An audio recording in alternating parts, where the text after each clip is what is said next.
Tucked into quiet neighborhoods throughout America, criminals, all too familiar with the violence of organized crime and street gangs. They would hang you upside down and bleed you, and then dismember the body.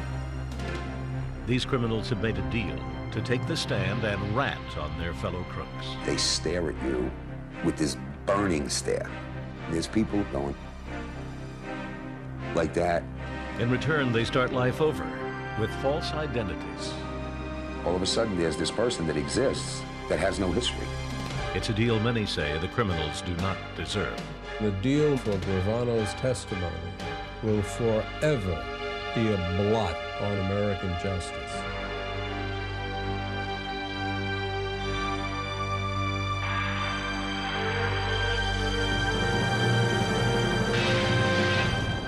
Dominic Montiglio no longer exists. His identity officially erased by the Witness Protection Program. His real story, how he became a mobster and then a rat, reveals the power and the pitfalls of the government's most controversial weapon in fighting organized crime. Dominic Montiglio was born into the mob. He was raised in the 1950s in the Brooklyn home of his uncle Nino Gaggi, a top member of New York's Gambino crime family. Dominic watched and learned from Uncle Nino, the consummate gangster. He did what they call wear it. You know, I mean, when he got out of bed, the dark sunglasses went on, and he looked like what he was 24 hours a day. Learning the gangster life was a gradual process. An early clue came when Dominic was 10 and elected class president. He rushed home to tell his uncle. And he said, well, what does the class president do? So I said, you know, teacher goes out of the room, or, you know, you monitor the students, and if anybody's bad, you write their name on the board, and, you know, blah, blah, blah. And he said, so what you're telling me is you're a stool pigeon, you're a rat. And he says, tomorrow you have to go back and tell her you can't be the class president, because the class president is a rat. Dominic resigned. But as he grew up, his uncle did not force him into the family business. He tried his hand at a singing career, and then in 1966, at the age of 18, signed up to go to Vietnam, serving 3 tours as a Green Beret. Returning in 1968, he got married and tried to figure out his future. Uncle Nino offered to help. Nino set Dominic up in a legitimate business, running a car service in Brooklyn. But soon, Dominic was on the other side of the law as well, working as a bagman, making cash pickups from mobsters controlled by Nino. Dominic had clout with the mafiosi. He was Nino's nephew, and he had proven himself in the field. I had done some work, you know, rigged a hand grenade into somebody's car and blew them up, and was there when they shot somebody in the street, you know. So, in that regard, your stock goes up. Nino Gaggi oversaw several crews, groups of mafia soldiers that run criminal rackets.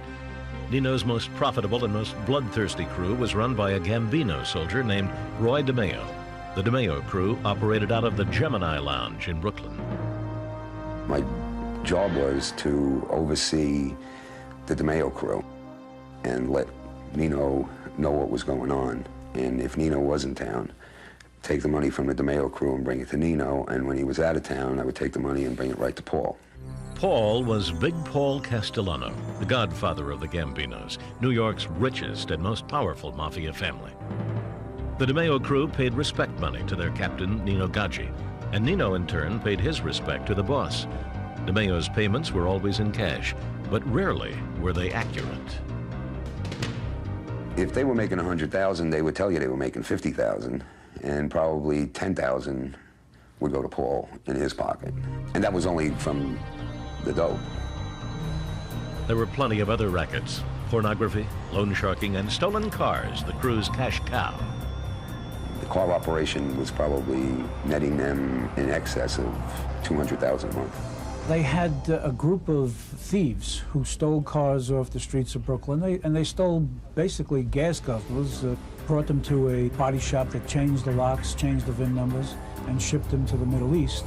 Most of their murders were in connection with or had something to do with the car ring. Murder, in fact, became the DeMeo crew's specialty. making people, as Roy DeMeo put it, do the Houdini. They specialized in making people disappear. What they would do is lure you into a spot. You'd be shot in the head with a silencer or a quick pistol. They would wrap a towel around your head real quick so the blood wouldn't go all over the place. And then they would hang you upside down and bleed you, and then dismember the body, box it, bag it, and the next morning you were under 30 tons of garbage in the Fountain Avenue dump. Dominic made his pickups from the crew on Fridays at the apartment behind the Gemini. On Friday night, we'd have spaghetti and meatballs. And I walked in one Friday night and was sitting down, and in the bathroom there was 2 bodies hanging upside down. Clothes off, throats cut, just... And I looked in there and I said to Roy, I said, "What do you got in there?" He said, "Don't worry." He says, "They're not staying for dinner." It became fun. It almost became like playing God. That's what Roy used to call it. It was like playing God. If they didn't kill 2 people, 3 people a week, they were depressed. On the other hand, they'd live next door to you and help you mow the lawn. The day would come when Dominic would turn all this information over to the FBI to save his own neck. According to the Bureau, the DeMeo crew killed an estimated 200 people in a 10-year period. It was a scary task to be around these guys all the time. Dominic was a gangster in training. He knew people were getting killed, and he knew that they were doing it. He just didn't get involved in it. But as a gangster in training, Dominic was not measuring up in his uncle's eyes. He was too busy dealing and using drugs. Then came a dispute over a payoff. He had gotten in trouble for not giving up all the money that he was supposed to be giving to Nino, and because he was a drug user, he was afraid that he would never be believed, and so he took off with his family. He went to the West Coast. Soon his uncle disowned him and started a rumor that Dominic had stolen $250,000 of Nino's money. 4 years later, Dominic returned to New York on an errand, collecting an old debt from a mob associate. A bad move. That guy called the New York Police Department and said, "I'm being shaken down by Dominic Montiglio." New York police called the FBI. The next thing Dominic knew, he was arrested for extortion. Once he was nabbed and put in prison, he realized that his uncle was out to kill him. To save face, he was going to have to whack me, but I wasn't going to die for nothing, you know. And that's when I called the feds and told them, you know, "Get me out of here, I got something to tell you." We brought him up to the United States Attorney's Office, and we offered him an opportunity to help himself. Montiglio was getting ready to cut the biggest deal of his life. He would rat on his uncle, and the government would give him a new identity in the Witness Protection Program. They whisked me away to some motel on Long Island, and that's when we started to banter at first. You know, I wouldn't tell them everything I knew. They knew that, and I didn't trust them at all. Pressing him were FBI agent Art Ruffles and federal prosecutor Walter Mack. Walter Mack sat me down and told me, "Look, if you're going to make this deal, you have to be truthful and tell us everything that you know. And I will stand behind you 100%. You'll probably wind up doing jail time. If you're not 100% truthful with us, I'll bury you," basically, is what he was saying. And he elected at that time to become a cooperating witness for the United States. His decision was perfectly timed. The FBI was targeting the Gambinos as never before. They still badly needed what Dominic had to offer. Someone to get on the stand and explain how payoffs were made by Gambino soldiers to the boss, Paul Castellano. Everyone doesn't get the opportunity, but if you're early on, you get that opportunity, and Dominic was the right place at the right time, even though he didn't think so at the time. The FBI put Dominic's wife and children in protective custody and brought them to the motel. As part of his deal with American justice, Dominic pleaded guilty to 1 count of RICO, or federal racketeering, a maximum sentence of 20 years. While there is no guarantee, government witnesses often get reduced sentences from judges. It takes 12 weeks for the feds to create a new identity for a witness and his family. 12 weeks, Dominic spent mainly in a motel room, being thoroughly questioned. He's being debriefed on everything he knows, getting down the events, the dates, the people involved in it, who's a conspirator and who isn't. Then the FBI must verify the witness is telling the truth.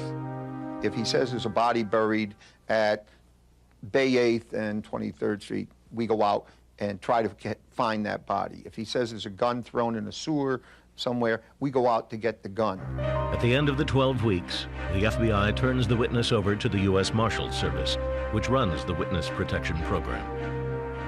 The psychological state of a witness at this point of nearly any witness is fragile. All of a sudden, these people are really basically on their own. Yes, they get money and they're not in a danger zone, but they can't talk to anyone.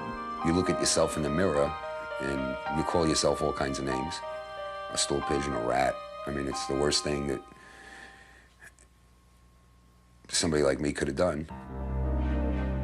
Complete with new names and documents to prove it, Dominic and his family were relocated in the summer of 1983 to a safe city, in this case, Little Rock, Arkansas.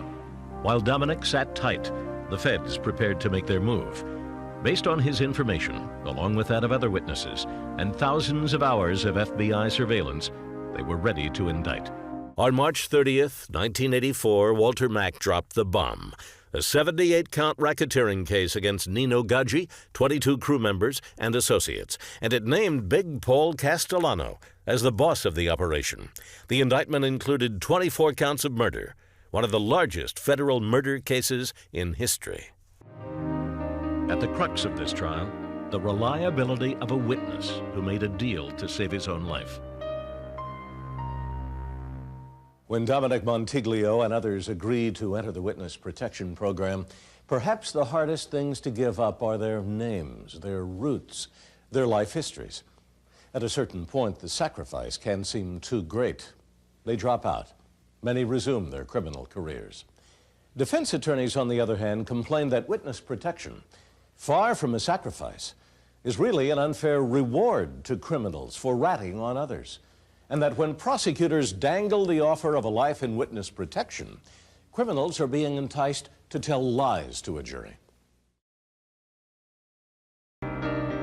Dominic Montiglio was now a member of the Witness Protection Program. His first job, sit tight, stay alive, and wait for the trial of his Uncle Nino and mob boss Paul Castellano. It was a personal hell, looking over his shoulder for a mob hitman. They were out there looking, and you know, if they find you, you're dog meat, you're dead. For Dominic and his family, life in the program was full of adjustments. Native New Yorkers transported to Little Rock, Arkansas with completely new identities. You're born at 42 years old. All of a sudden, there's this person that exists that has no history. Your wife has a different name. Your kids, how do you tell a 5-year-old, your name isn't this anymore? This is your name. Witnesses are forced to give up all material possessions, furniture, cars, photos, anything that can be traced back to their former lives. They get a monthly allowance, and it's not much by criminal standards. I believe with 3 kids, me and my wife, it was $1,400 a month. It's non-negotiable. Here's what you get. And nobody gets rich. In fact, it's a struggle to get by. And it should be. You've got to teach these people another lifestyle. You can't be giving them too much money. You see a marshal once a month. He funds you for that month. And he's gone. They don't stay with you and, you know, there's not somebody outside your house with a gun watching you. Still, Dominic felt reasonably safe, but the prospect of ratting against Uncle Nino made his head spin. You want it to happen, you don't want it to happen. You wake up one day and you're happy, you wake up the next day, you're depressed. You have nightmares about it, what it's going to be like. Back in New York, the mob had been preparing for the trial in its typical fashion, getting rid of people they considered unreliable. Number 1 on the list was the man Dominic took payoffs from, Gambino crew leader Roy DeMeo. He was viewed basically as a loose cannon or a guy out of control who was killing at random and basically was ordered killed by Paul Castellano. But the DeMeo crew was so renowned for its killing prowess that at first the Godfather had trouble finding a hitman. He tried to give John Gotti the contract. John Gotti politely turned him down. Nobody in the mob really wanted to touch those guys. When it came time to kill Roy DeMeo, it was only his close friends, his guys, who could get close enough to kill him. The FBI found DeMeo's abandoned Cadillac. Agent Art Ruffles was there as they popped the trunk. And there was Roy laying in there with his hands up above his face, and gunshots through both hands into his head, and blood all over. And I just stood there as an agent, as a person, and I really just said, I don't even feel sorry for this guy. This is justice. While mafia justice is swift, American justice can be anything but. The courts couldn't decide who or what to try first. Federal Judge Kevin Duffy decided the original Gambino racketeering indictment was too large, so he split the case. The first trial to deal only with the stolen car operation, the second to consider the rest of the rackets. Another delay. Dominic's wait to testify was approaching 2 years. His marriage collapsed under the pressure. I left not only my wife, but I left the program. And I packed a suitcase and went back to Los Angeles. About to return to dealing drugs, Dominic reconsidered. I just sat down and said, I made a commitment, not only to do what I'm going to do, but to change my life. And I have to stand by that. Dominic returned to the program, this time without his family. Breakups are not uncommon in the witness protection program. Families are often unhappy in their new surroundings, and the former mobsters have rarely been homebodies. Now they're together as a family unit for the most part. And it's a tremendous adjustment for all the family, the kids, the wife, and the witness. They've never been together so much in their life. Dominic's day in court finally came on December 4th, 1985. The feds were ready to attack the Gambino crime family. Prosecutor Walter Mack described for the jury the Gambino's criminal enterprise. How a street boss named Roy DeMeo ran a huge stolen car operation which paid profits to Gambino capo Nino Gaggi. How Gaggi in turn paid part of his money to the CEO of the Gambinos, Paul Castellano. Mack said his case would be proven in part by the testimony of an insider. Dominic Montiglio, making his debut with American Justice in the role of a rat. It was the last thing I ever thought I would do, you know. But here you are, you're doing it. When he took the stand, Dominic saw Uncle Nino and the rest of his family strategically placed by the defense in the front row. My grandmother was 92 at the time. They brought her in on crutches. And they're all standing there, and all they do during your testimony is they stare at you with this burning stare. There's people in the audience, so to speak, that are family going like that, you know, and you have to testify. Dominic was the key to connect boss Paul Castellano to the stolen car racket. I'm the one that put Paul into the car ring because I was the one that delivered him the money. He was what is known in our world of law enforcement as a fact witness, who could testify directly to seeing and doing things, and in a way in which all of those who heard him believed what he said was true. But as expected, defense attorney James LaRosa attacked Dominic as a former drug addict who had lied to cut a deal with the government. He was a cocaine violator. He had committed armed robberies. He had done a slew of crimes. When the government finally caught him and added up the crimes, he agreed to testify against Paul Castellano. He sold the government a big bill of goods. It's standard defense strategy to call any protected witness a liar. But defense attorneys avoid ever mentioning that someone like Montiglio is actually in the witness protection program. Because it implies that the witness needs protection from someone, and the obvious implication is their client. If the prosecutor so much as breathes the word witness protection, there's a motion for a mistrial. But just a week after Dominic testified, mafia justice intruded once again. Gambino boss Big Paul Castellano gunned down right in front of his favorite Manhattan steakhouse. Other mobsters apparently feared Big Paul might turn into a rat as well. At that point, when he was killed, Nino became the main target. Became the United States versus Nino Gaggi. The United States won.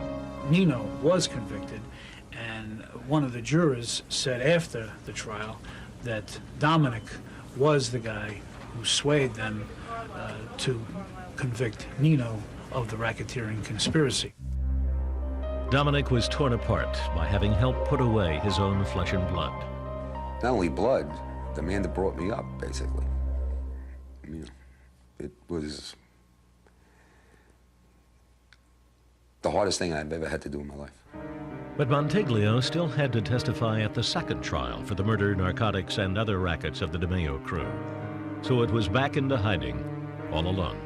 The most difficult person in these programs is always a person by themselves, because if you have family members, you can still talk and share your feelings and tell them how you feel, even if it's depressed. But for a guy by himself, he can't tell anybody. You do need someone when you're out there, you know, alone, buried in Cheyenne, Wyoming.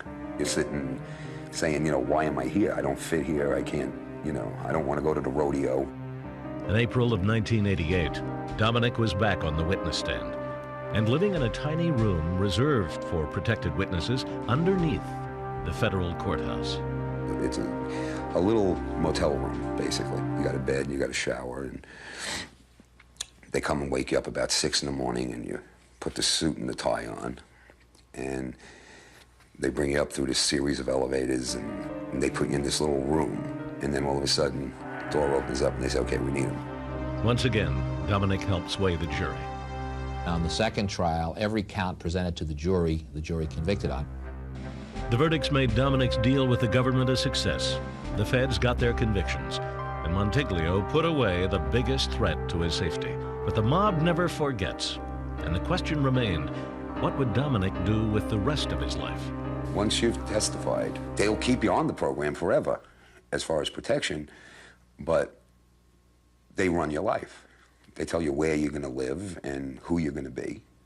So I got off the program. Dominic now lives on his own, under a different name. Even though most of the people involved with the DeMeo case are now either dead or in jail, Dominic always travels with a weapon. He will forever be on the run. I'm sure there's people out there who would like to get their reputation or have their stock go up, that, you know, if they ever did find me or know where I was or who I was, you know, wouldn't hesitate for a moment to, you know, put one in my head. Witness protection was set up to fight the mafia, but it's also used to break up violent gangs like the Westies, a mob-connected Irish group who terrorized the West Side section of Manhattan, known as Hell's Kitchen. One gang member named Billy Beatty gave graphic testimony about the murder of a loan shark. Then, life in witness protection drove him to the brink of suicide. The witness protection program is often criticized for rewarding criminals with lighter sentences and a new life. But for many witnesses, that new life is like a prison. The reward is getting your life back. I mean, that was a reward enough for me. I now have my life again. But I wasn't allowed to do anything with it, not according to the program. Billy Beatty was a high-ranking member of a brutal Irish gang known as the Westies because they terrorized the West Side section of Manhattan known as Hell's Kitchen. Myself, I was involved in burglaries, safe crackings, drugs interstate, shylocking, murder, extortion. Loan sharking or shylocking was one of the Westies' top rackets, a business they shared with the Italian mafia, and in particular with the Gambino crew run by Roy DeMeo. Well, the Westies were a farm team of the DeMeo crew. Whenever the Westies had money that they wanted to loan out, they got it from Roy. It was Roy's money. They paid Roy a small piece of the action. The Westies were known to just be, you know, as crazy as the DeMeo crew. They were doing basically what we were doing. The Westies were led by Jimmy Coonan and his second in command, hitman Mickey Featherstone. in law enforcement circles in New York City, Mickey Featherstone was by far the most feared white man in New York City. He was a killer machine. Like Roy DeMeo, the Westies were known to murder on a whim and built a reputation on their bloodlust. One man who understood such methods was Ruby Stein, Manhattan's biggest loan shark. The Westies decided there wasn't room for them both and targeted Stein for a hit. But before they did, they borrowed all his money. $40,000, $75,000, everybody was borrowing. It was obviously this guy was checking out. He was leaving. Everyone knew it except him. It was May 5th, 1977, when Westies leader Jimmy Coonan brought Ruby Stein to a gang-owned bar on the guise of having a drink. As he entered the bar, he walked in, and I locked the door behind him, and he was shot 5 times in the chest. And then we all took turns shooting him. As he fell on the floor, that's how quick the plastic came out. We had him severed, ripped apart in about an hour like mad dogs. When Jimmy severed his head, he passed it around and says, "Hey, feel how heavy it is." I mean, I just couldn't deal with this, you know? I mean, Jesus. We opened the bar, an hour later, we're serving drinks. It was the first time Beatty had seen the dismembering process. He watched as the Westies took Stein's body parts out of the bar in garbage bags and fed them to the fish in the East River. But days later, Ruby Stein's torso surfaced. Coonan had forgotten a key step in the disposal process. Jimmy was still in the learning process of cutting people up, so he forgot to rip out the lungs in the torso. I remember meeting him on the New Jersey Turnpike, and he was so pissed off. He was hitting the side of his car. He's, "Damn it, I forgot to rip the lungs out." With a body came a murder investigation, just the break the authorities were looking for. They'd been watching the Westies for years, but only watching. It was almost impossible to ever get an inroad into the Westies for all the same reasons that it used to be impossible to get an inroad into the Mafia. They terrorized everyone so much that people would rather go to jail than tell you about the Westies. The Witness Protection Program was about to change that attitude. Billy Beatty was worried about his future with the Westies. A year after the Stein murder, he was the last living witness against Jimmy Coonan. The other murderers were already dead. 3 other people were already killed that were part of it. It was left me and Jimmy. Coonan decided to eliminate Billy Beatty and put out a $50,000 contract on his head. Billy packed up his family and left town. I was on the lam for about 6 years. Broke, trying to live up in the mountains. Talking about a city boy. I mean, the only trees I ever saw was Central Park. Finally, Beatty could no longer deny the urge to return to his old haunts. In 1984, 7 years after the Ruby Stein murder, Billy moved back to the West Side. I was here about 2 years when the hit the fan. We're sitting at dinner one night, and I saw Mickey Featherstone on TV. And I said, "Damn it, I'm in a lot of trouble." He had rolled over for the government, and he knew what I had done with Jimmy Coonan inside this bar, our bar. That night, Billy sat down with his family and explained the situation. I said, "I know this fella, I know him well." I said, "He's going to implicate me in things that's happened." And I says, "The FBI's coming to see me." It wasn't the FBI, but the New York City police who called him for questioning. And as soon as I got downtown, there was about 6 of them told me I was indicted for the murder of Ruby Stein. And my first reaction was that f***ing Mickey. And that's exactly what it was. I told them, "Take your hands off me." I said, "I got something to tell you." Beatty agreed to tell them all he knew about the Westies and pleaded guilty to racketeering, which carries a potential 20-year sentence. And in return, the government promised to tell the sentencing judge all about his cooperation. Obviously, the hope of the witness is that he'll get a reduced sentence, and it's usually a well-founded hope because the best way the government has of recruiting accomplice witnesses is by giving them some benefit at the end of the case, but there's absolutely no guarantee. They say no guarantees, but everybody bullshits a little bit. Everybody dressed it up just a little bit better. I think it's automatic. It's part of the sales pitch. With Beatty, Featherstone, and other cooperating witnesses, prosecutors announced indictments against Jimmy Coonan and 9 other Westies for murder and racketeering. Beatty found himself trusting no one, not his old gang who wanted him dead, and not the government who was selling him a deal. And then I met a fellow like Art Ruffles. FBI agent Ruffles became the case agent for Billy, as he had been for Dominic Montiglio. My first impression was a U-boat commander. He looked like a tough son of a bitch. I believed him. I really believed him. In a short time, I respected the man. Matter of fact, I told him one time, I'm giving you everything I know my whole life. And if you wanted to hurt me, you can do that. You'll have to live with it. He looked me in the eye and he says, I'm going to be with you all the way. But according to former U.S. Marshal Bud McPherson, that sort of sensitivity by the FBI case agent is part of the game. Don't forget, the witness is testifying for the FBI agent and for the U.S. attorney. They want to be the good cop. Well, where are they going to find the bad cop? They need a boogeyman, and the Marshal Service is the boogeyman. The marshals are stuck with a thankless task of relocating the witnesses. Billy and his wife were packed off to St. Louis, not a city of their choosing. I didn't fit. People looked at me immediately and told me where I was from. They told me where I was from. I said, Jesus. I mean, they didn't know Westy, but they knew New York. They knew it's written all over me. If his new home was a shock, it got worse with the new lifestyle imposed by the program. According to Beatty, his mail could be read by marshals and phone calls were not private.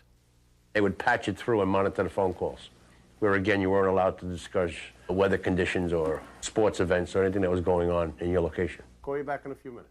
But those difficulties were nothing compared to what was coming, as Billy Beatty took the stand and then nearly took his own life. The racketeering and murder trial of Westy's leader Jimmy Coonan and the rest of the gang began on October 5th, 1987 in Manhattan. It was a day federally protected witness Billy Beatty had been hoping would never come. It's all bullshit to that point. You know, maybe everybody's going to die or plead guilty. You know, there's always a hope. But the day you walk out that door, it's a different thing. Beatty had a big case of rat anxiety, testifying against men he had stolen and killed with for more than a decade. But once on the stand, he found testifying surprisingly simple. I never knew what it was, to tell the truth. I lied my whole damn life. There was nothing rehearsed, nothing made up. This was everything I had shelved in my head for all these years. It was very easy. I guess it was like a brain enema. Just ran right out. There was no stopping me. Beatty, I think, didn't present himself as something that he wasn't. I mean, he acknowledged that he'd committed terrible crimes. Beatty knew his testimony and that of fellow government witness Mickey Featherstone hurt Coonan. The real criminals were testifying. I mean, how are you going to take this guy down? By a nun coming in and saying he's a bad guy? No. Co-workers were coming in, guys that did what he did. But after closing arguments, Judge Whitman Knapp instructed the jury to consider the incentive witnesses like Beatty have to lie, because Knapp warned them after the verdict, the prosecution would write a letter to Beatty's sentencing judge recommending a shorter prison term. I tell the jury the government has to write that letter, and the witness knows that. And the witness has a tremendous impulse to do things that will please the government. But then I tell them, if having taken all that into consideration, you think his testimony is reliable, you should act on it exactly as you should act on the testimony of a bishop. The proof's in the pudding because the defendants were convicted on virtually all the counts.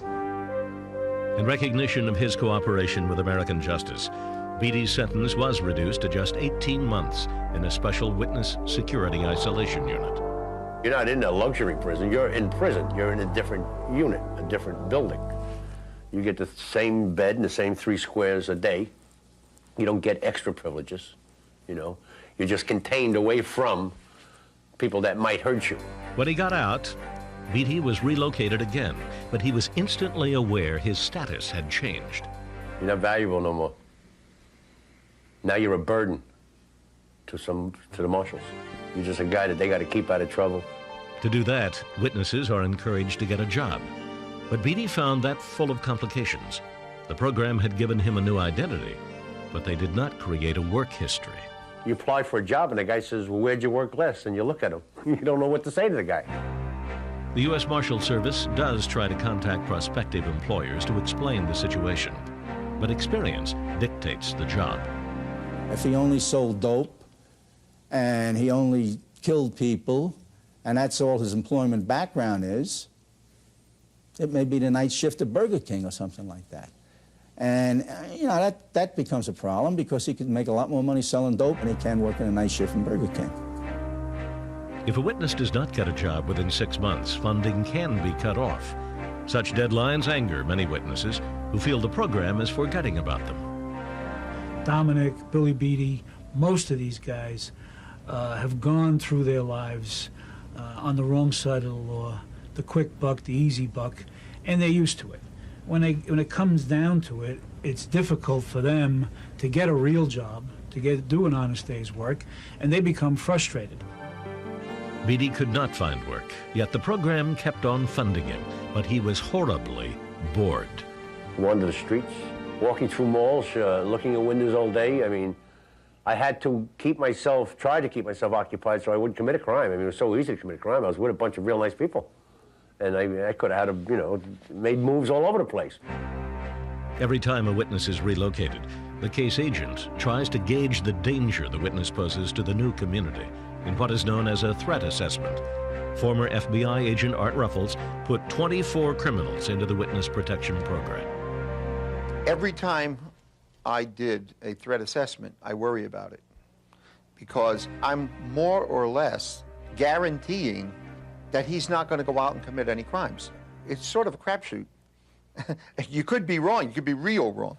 According to the Marshal Service at the time, about 20% of witnesses returned to crime. That was half the rate of other convicts. Billy Beatty stayed clean, but he was depressed and drinking heavily. And I contemplated stepping out in front of a bus, only for the sake of my wife being there. I probably would have done it. By myself, I know I would have done it. I think every witness at some point considers suicide. Remember, many of them are dealing with, they've dishonored their friends and their family and that type of thing, the macho stuff. When a suicidal Beatty called Agent Ruffles more than a year after the Westies' convictions, Ruffles was there for him, as he'd promised. He advised Billy to get out of the program. I needed to get on with my life. I needed to be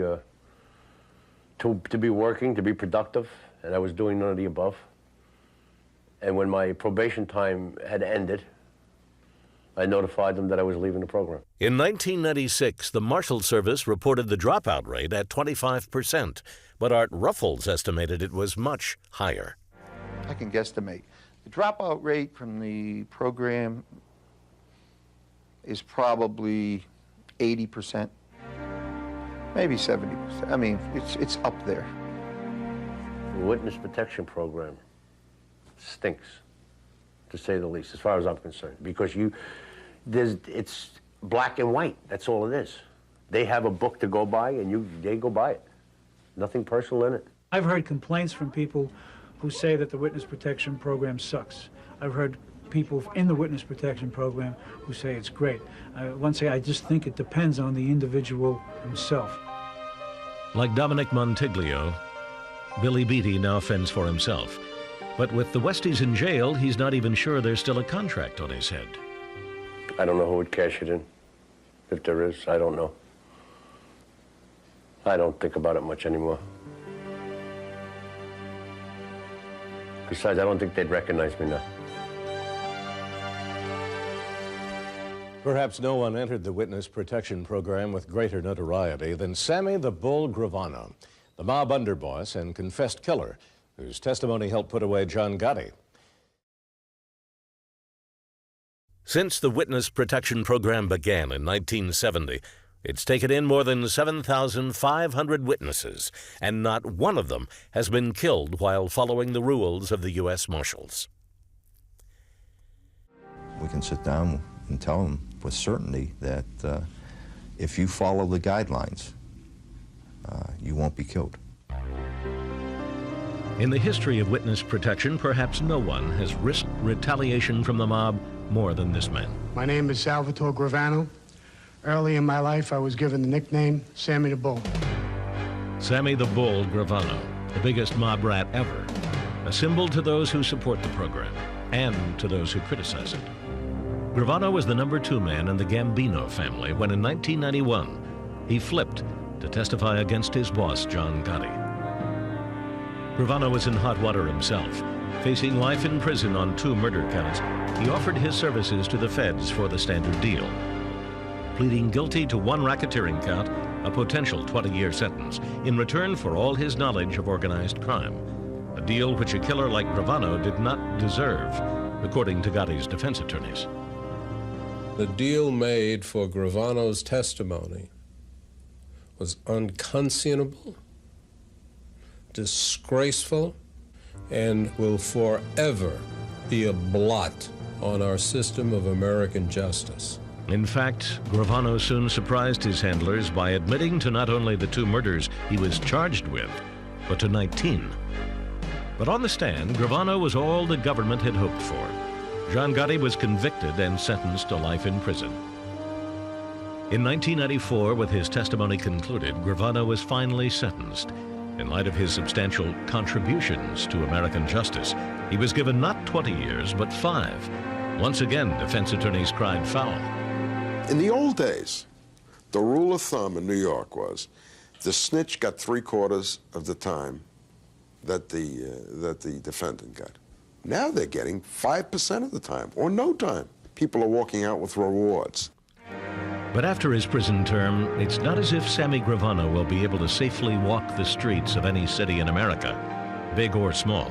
Many people all over the country know what Sammy the Bull looks like. So obviously it creates a little bit more of a problem, but it could easily be corrected, with plastic surgery. Dominic Montiglio has known Gravano since childhood and thinks Sammy the Bull could easily hide on his own and do without witness protection. Well, from what I understand, Sammy has enough money. If you have the money, you could be very safe on your own. I mean, there's nothing the marshals could do for you that you can't do for yourself if you can afford to do it. But the marshals have become so effective in hiding witnesses, even the mob has rethought its policy of hunting down rats. I think the mob has basically lost a lot of its zeal and its effectiveness in going after turncoats, in part because of the witness protection program and the new identities that people are given. The mob is not the only group that hates witness protection. Local police forces are not always fond of it either.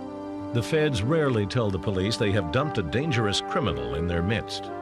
If a guy was a child molester, he would be reported. Things like that are done.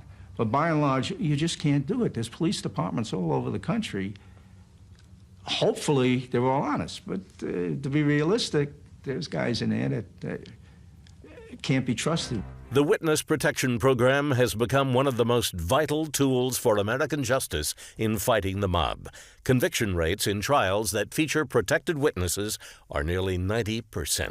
I don't think the government could survive without a witness protection program. That without cooperating witnesses like Gravano and Montiglio and Beatty, many of these people who are in jail serving life be out on the streets. Some former crooks just can't take life in witness protection. One of them was a New Jersey mobster named John Patrick Tully, a confessed killer who helped put away 9 members of the Campisi crime family in the mid-1970s. The feds gave Tully a new name, John Johnson, and put him in Austin, Texas. In April 1991, the ex-hitman held a news conference confessing his true identity and then announced to the media that he had decided to run for mayor of Austin. He said he needed to be in the limelight to protect himself. Naturally, reporters wanted to know if Tully was afraid of the mob back in New Jersey. No, said Tully. He was afraid of Austin police, who were harassing him because they knew he was a former mobster. The Austin police chief denied the charge and called Tully a schizo. Tully lost the election and his place in the program, but he did get 496 votes. An extreme case, no doubt, but one that illustrates the fears of many people who make a deal with the government to take on a new identity, live in a strange place, and endure the endless fear that someone will always be out to get you. I'm Bill Curtis. Join us next time for another episode of American Justice.